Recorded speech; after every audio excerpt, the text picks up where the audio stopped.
प्रदीप पांडे चिंटू की भोजपुरी फिल्म शूरवीर के सेकेंड शेड्यूल की शूटिंग शुरू लखनऊ में। शिवराम फिल्म एंटरटेनमेंट के बैनर तले बन रही भोजपुरी फिल्म शूरवीर के निर्माता हैं शिवराम।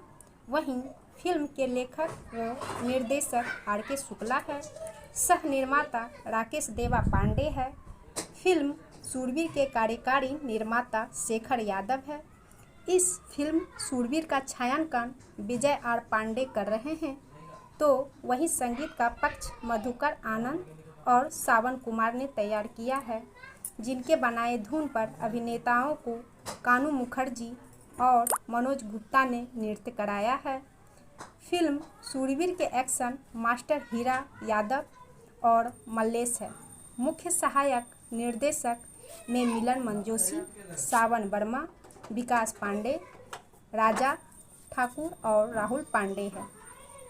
इस भोजपुरी फिल्म शूरवीर के कलाकार हैं प्रदीप पांडे, चिंटू, यामी सिंह, संजय पांडे, एहसान खान, अमित तिवारी, अयाज खान, परी सिंधानिया, राकेश देवा पांडे, अनूप लोटा तिवारी, नीलम पांडे, रमेश विश्वकर्मा, पप्पू यादव, साहब लालधारी, अजय शिव बालक वर्मा, शुभम साहू और स्वगीय ब्रिजेश त्रिपाठी है।